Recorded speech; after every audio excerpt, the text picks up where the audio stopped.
Okay, so when you think of Afghanistan today, after the withdrawal, what comes to mind? Probably quiet, maybe uncertainty, a kind of vacuum. Yeah, a vacuum and definitely a huge humanitarian need. That's the general picture. Right. But our sources, they're suggesting something else is happening beneath that surface.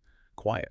Not guns, not big declarations, but, Well, well, diplomacy. diplomacy, exactly. And Mhm. specifically, India's influence seems to be quietly, but quite profoundly growing. A silent revolution. That's the term some sources are using.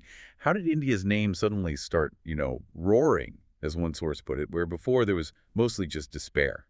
Well, that's precisely what we're diving into today. The sources we have really document this shift, this transition happening in Kabul. We're looking closely at India's strategy, this silent diplomacy. Yeah. And our mission really is to unpack why it's being called, very specifically, a humanity-based strategy. How does it stack up against, say, the Western approaches we saw for 20 years? Which were often very high dollar, very transactional. We've got reports detailing aid convoys, moving under the radar, high-level meetings, diplomatic nods from the Taliban even. And the ripple effects. Huge, making neighbors like Pakistan and China pretty nervous, it seems. It really looks like a masterclass in quiet confidence, strategic action without the fanfare. It feels like the international playbook is being subtly rewritten. Okay, let's unpack this. So, the story seemed to kick off not with some big political summit, but with a tragedy, a natural disaster. Right, a devastating earthquake hit Afghanistan. And events like that, they're a real test, aren't they? You really are. They show who's truly committed versus who just makes statements, who cuts through the red tape. And this is where the contrast becomes so clear in the source material. It highlights major global powers being, and this is a quote, bogged down in meetings and statements. Just talking, basically. Pretty much. Focusing on sanctions, political hurdles, the bureaucracy of aid, which meant, well, they stalled. Well, India. India just focused on one thing, getting the aid delivered. The logistics. And that focus led to some pretty incredible action on the ground. The sources detail this massive 40-truck convoy moving fast, often literally in the middle of the night. Yeah, not waiting for photo ops or daylight press conferences, just quiet, effective movement. Getting it done. And look at what they were carrying. That's crucial. It wasn't flashy stuff. It was the absolute essentials. For example. Huge sacks of wheat, pulses, medicines, tents, basic survival. The strategy wasn't big, visible projects right then. It was about meeting immediate, desperate human need. The sources say these trucks carried the feeling of humanity. Wow. And critically, this wasn't just a knee-jerk reaction to the earthquake, was it? This is part of a pattern. Absolutely. It fits into this wider picture of, let's call it, planned long-term engagement. India had already given 20 ambulances, a significant gift. Right, I remember reading that. And now they're apparently preparing to send much more advanced medical tech, MRI machines, CT scanners, for Afghan Look, hospitals. serious infrastructure investment, sustainable help. That's a major commitment to healthcare. And it sharpens the strategic message, doesn't it? How so? Well, the sources point out, while other countries were busy issuing warnings, thinking about the politics, India was actually, building things. Okay. Hospitals, schools. Action over words. Precisely. And crucially, the aid wasn't tied up with conditions. No, do this or the aid stops, which historically has been the big problem with what's often called dollar diplomacy. Right. India's actions basically said, we're doing this based on our own assessment, our own capacity. It builds trust, not just a transaction. That difference trust versus transaction seems absolutely central to why this approach has, worked so well so quickly. It has to be, because it's one thing for governments to issue statements. It's totally different for people on the ground to feel a change. And did they? What do the sources say about the reaction? The emotional impact described is quite striking, especially given Afghanistan's recent history. When those trucks arrived, the reports say it brought, quote, a sparkle back to people's eyes. A bit of hope then. Yeah, exactly. Reports of women smiling in the streets, children laughing again. Small things, maybe, but signs of normalcy that had been missing for so long. That's powerful. And that feeling, it just spilled out into public recognition spontaneously. How so? What were people saying? Well, the sources mention specific slogans being heard on the streets. Hindustan Zindabad, Long Live India, and Afghan kids waving little Indian flags. You can't buy that kind of reaction. No way. That comes purely from action, from feeling genuinely helped, not lectured or managed. And this public feeling, it seems it got noticed at the top levels too, diplomatic validation. Oh, absolutely. A really significant moment was when the Afghan foreign minister, Amir Khan Muttaqi, made a public statement. What did he say? He said quite pointedly that India supported Afghanistan without any self-interest. Wow. That's a direct counter-narrative to how aid is often perceived, isn't it?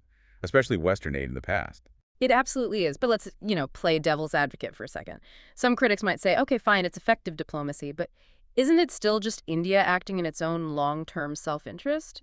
Stabilizing the neighborhood, maybe trying to sideline Pakistan? That's a fair question. Is it just cleverly disguised self-interest? Look, every nation acts in what it perceives as its strategic interest. That's Foreign Policy 101. But the method, the how, that's what's crucial here and what Muttaqi's statement validates. Okay. His comment is basically a thumbs down to the previous approach. Think about it. The U.S. spent, hundreds of billions?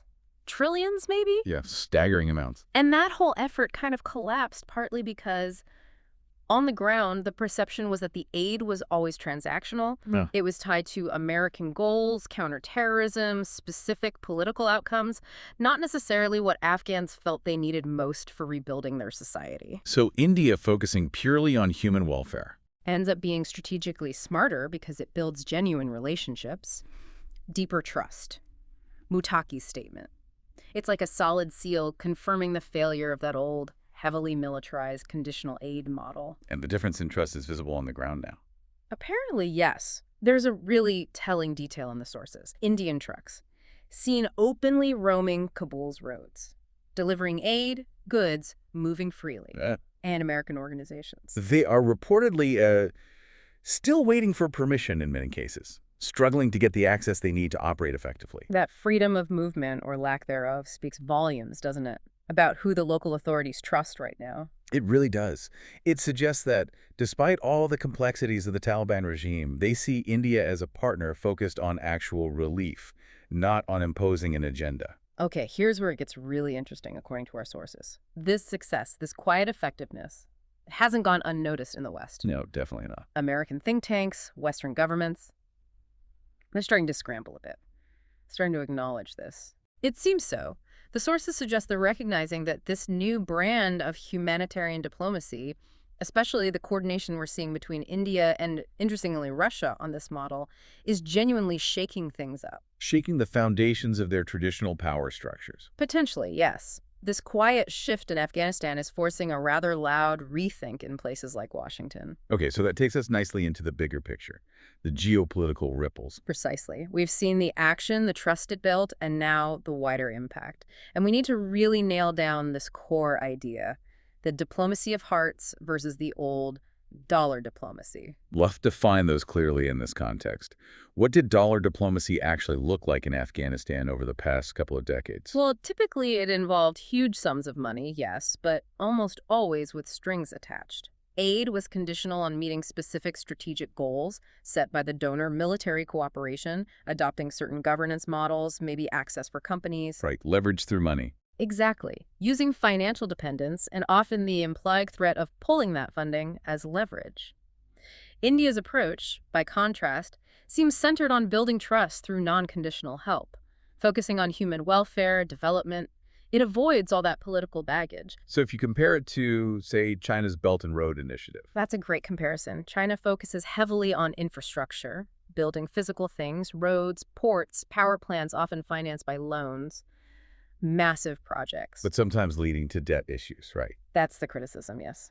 The BRI model is powerful for building infrastructure quickly, but it often relies on debt. Countries can become heavily indebted, potentially giving China political or economic leverage down the line. It can feel extractive. Whereas India's approach here is framed differently. Completely. India seems to be focusing on building, let's say, bridges between hearts, investing in people, in health, in education. The message